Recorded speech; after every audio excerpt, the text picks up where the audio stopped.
Hi, welcome to Go Tell Mom. I'm Dianna Kelly, and I've been momming for several decades, including tending my fur babies, kids I gave birth to, kids I mentored as a broadcaster and college instructor, my kids' friends, and my friends. I'm not a psychologist or doctor, but I do know how to dig up advice from those who are, and that's what I'll share with you. If you have something to share with me, remark, comment, question, please comment below.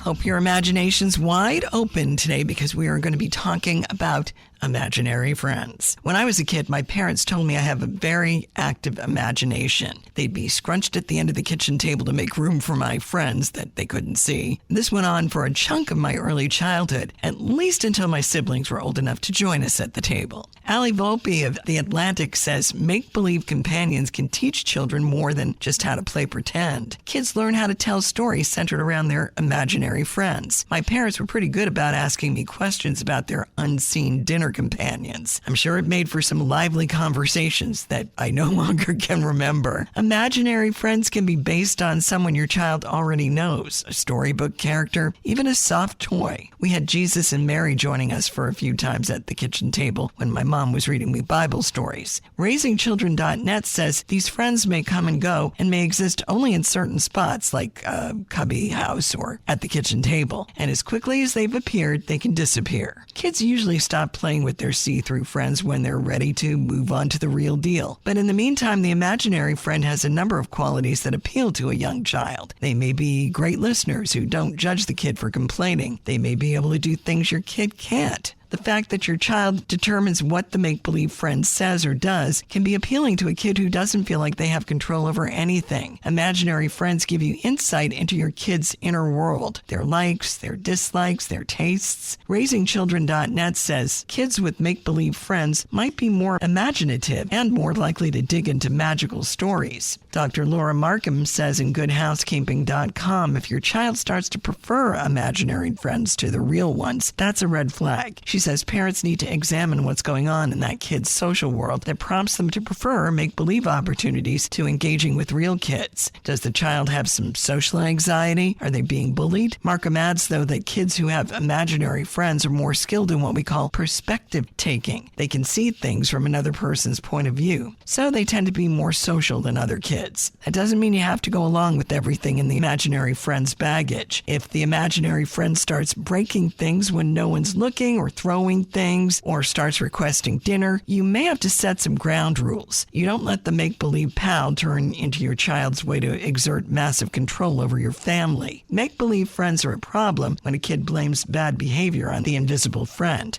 The kid needs to learn that they will be responsible for whatever the imaginary friend does. Feel free to talk to your child about their see-through buddy and about the difference between real life and pretend. Kids with vivid imaginations can be prone to fear and nightmares. I know I was. My parents loved The Twilight Zone, and it didn't occur to them that while I loved watching the show with them, I'd be hollering later in my dreams. Reinforcing to them that scary creatures don't exist in real life can be comforting. Care.com says having an imaginary companion gives kids a risk-free way to experiment and negotiate social roles that they may not have the freedom to do in real relationships. Kids may also find it easier to talk about something that's upsetting them through their IC. Parents need to listen in on those conversations and then transition to asking the kid how they're feeling about whatever the topic the IC is sounding off on. It could help you understand something that's really bothering your child. Sometimes it's easier for kids to reveal their feelings through a third party, and there's no reason to press them to take ownership of those feelings. Parents.com says imaginary friends help kids with everything from problem-solving skills to emotional wellness, and it makes them feel empowered when they get to control the storyline. You're not alone if you feel you have a kid with make-believe friends. Actually, 2/3 of kids have had an IC at some point in their childhood. In fact, Agatha Christie says she talked to one regularly as an adult. They can make great characters in an author's stories.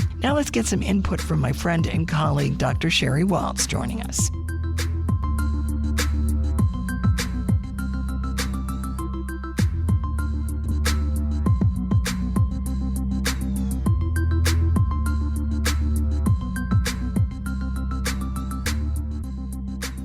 From my friend and colleague, Dr. Sheri Waltz, joining us. So Sheri, did your kids ever have imaginary friends? I don't remember them having any, so I actually texted them and said, did you have imaginary friends growing up? And they were like, I don't think so. Wouldn't you remember that? I'm like, well, I don't remember imaginary friends. I do remember very vivid imaginations. Right. But not necessarily imaginary friends. But you were telling me the other day that you did. I did, yeah.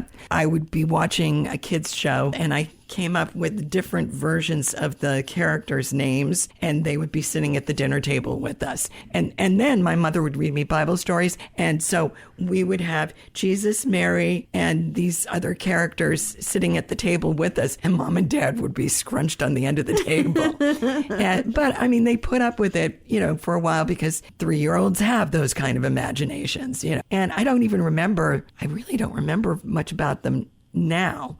Because of course it's been decades later, but right. it was something that I would make up stories. Mom would come into my room and I'd be talking to them, and she didn't really think anything of it because she knew I had a pretty active imagination. But they say, for the most part, 2/3 of kids do that at some point or another in their childhood. They have an imaginary friend, which I think is kind of cool, but it's a great way to... Did you have siblings, or do you have siblings? Yeah, okay. I've got 2 younger siblings. Okay. So I was pretty much operating solo until I was about 3, because my brother was just a real little baby back then. Okay. I was just curious because, my girls are so close in age. They're only 12 months apart. And so I wasn't sure if maybe it had something to do with not having other playmates at home. And they do say that's part of it, okay. That some kids, it's because they don't have playmates at home.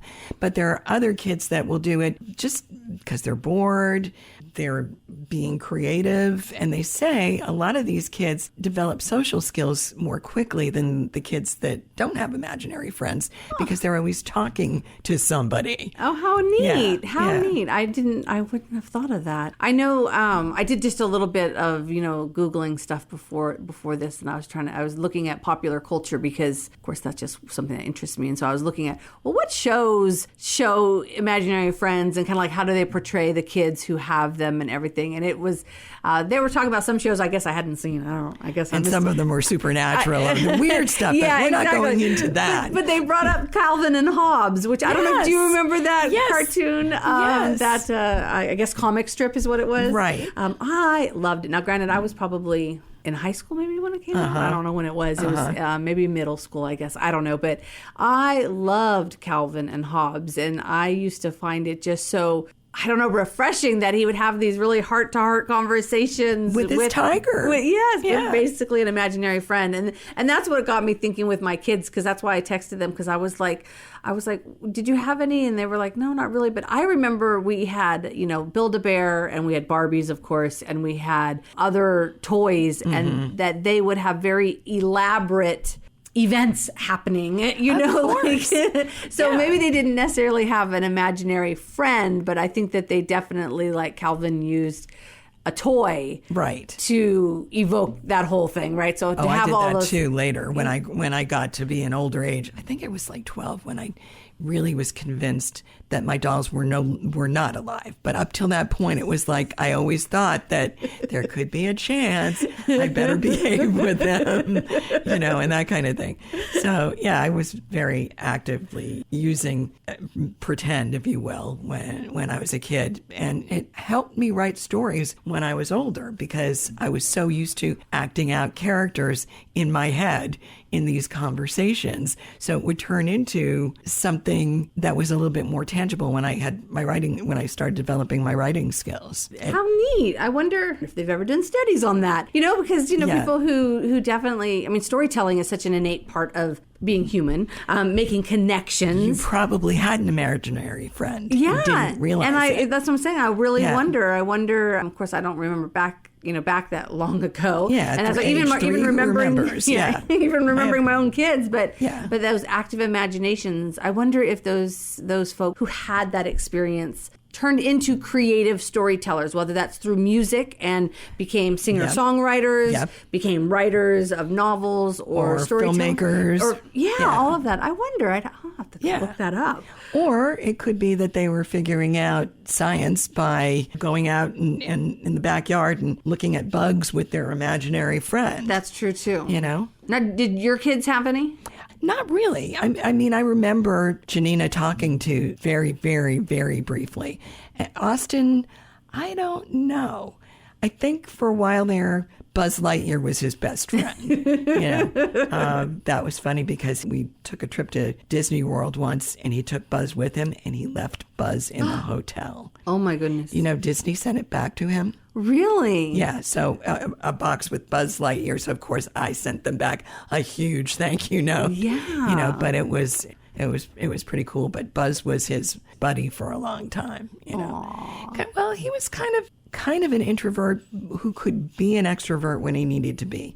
And they say that most of the kids that have their imaginary friends turn into kind of extroverted people because they're so used to using language all the time. Which I think is very, very interesting. You'd think they'd almost be more introverted. And I was expecting that when I was doing research on it. And nope, not so much. No, because they're choosing to use language as their primary means of communication, which would equate to being an extrovert, which would kind of make sense. It's so very fascinating. Yeah. But you don't remember growing out of that phase? Not really. And I think part of that was because once my siblings came along and they were at an age where I could interact with them, it was different. Yeah. I wasn't alone. Right. And I think you were right when you said kids that are by themselves. When there's an age span between you and your next sibling, that can happen. You don't feel like you've got somebody you can talk to when mom and dad are doing dinner or yard work or chores and you're kind of left on your own. Then you've got an imaginary friend to talk to or whatever. They do say there are some drawbacks when a kid is preferring the company of their imaginary friend to real kids around. Okay. And that can be a problem because sometimes it's because of bullying. Oh. Sometimes it's because I was the youngest in my neighborhood when I was little. Okay. And before my brother and sister came along. And so they didn't want to hang out with the baby. Right. They would be doing their own thing. So I would talk to my pretend friends instead and have tea parties with my pretend friends since the bigger girls in the block weren't willing to socialize that way. But when it gets to the point where they are willing to socialize with the child and the child prefers to talk to their imaginary friend instead, that can be a problem. That can be a red flag, as the experts say, for either bullying behavior or something else going on that shouldn't be there. Interesting. I hadn't really thought about that. I don't know. I was just trying to think, like my kids, even just their imaginary play certainly dwindled as they got older. So there's probably certainly a age. Yeah. An age where it's appropriate. And like I said, I was Googling different shows, and of course they were all talking about the ghosts in the room and all the, all the scary supernatural stuff. And then when they start talking, so I think that I kind of think of it that way. But yeah, I don't know. My kids just never really played that way. But they did play with dolls and toys and act out scenes and the whole 9 yards. Which is kind of what those action figures and dolls are meant to be, is something where kids can use their imagination, and create a story or a setting or whatever.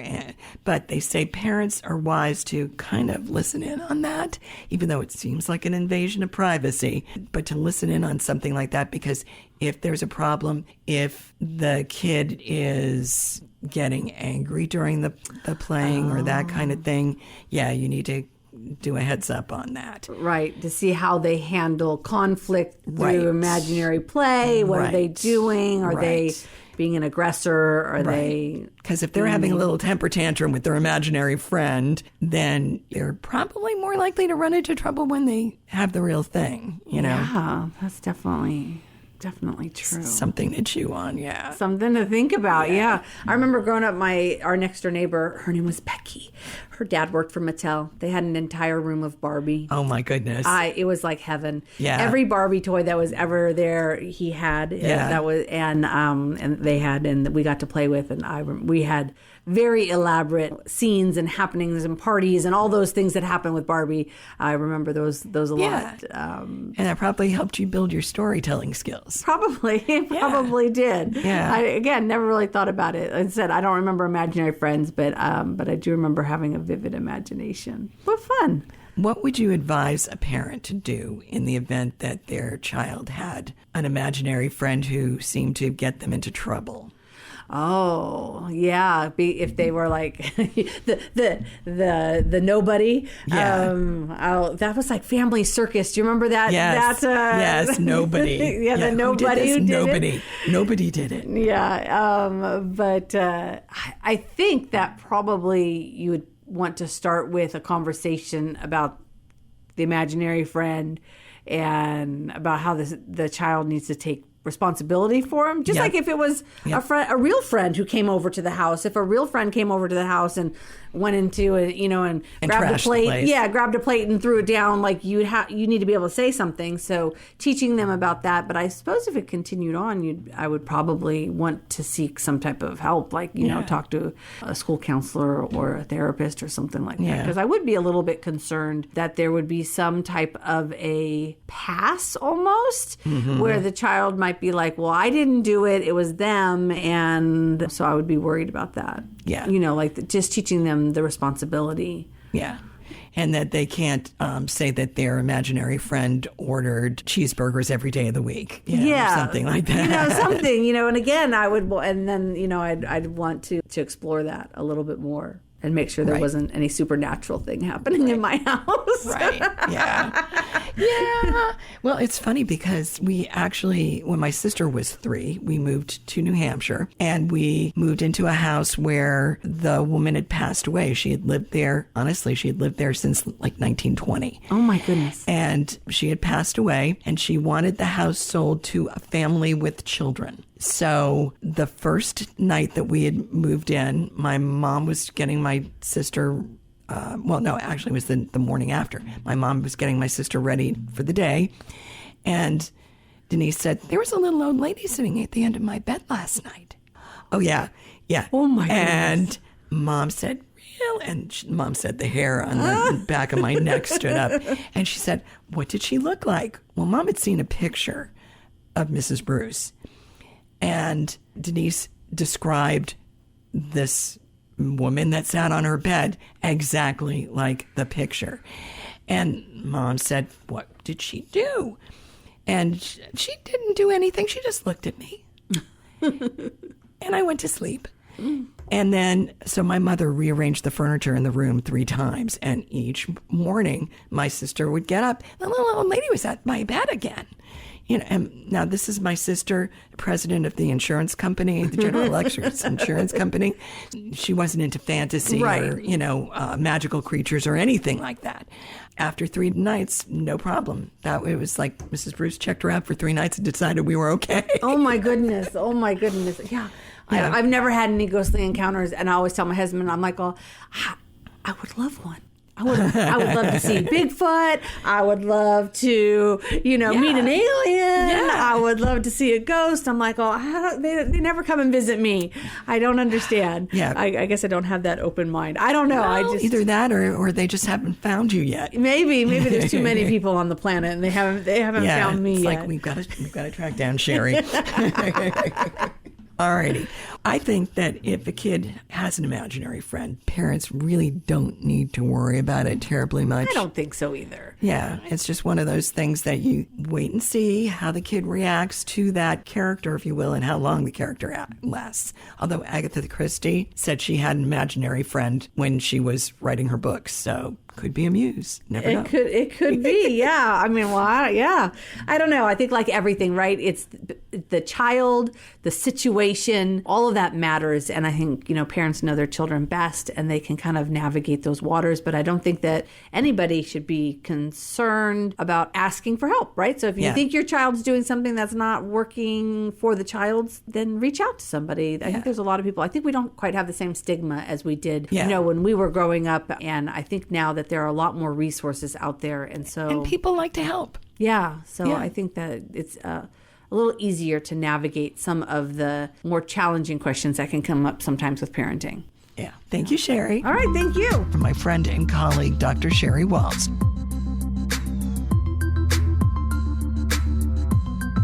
Hey, thanks for listening to this episode of Go Tell Mom, where we chew on stuff that you talk about with your mom, or maybe not. I'm Dianna Kelly. If there's something you want brought up, something you want to add, comment below, and I'll be back next week.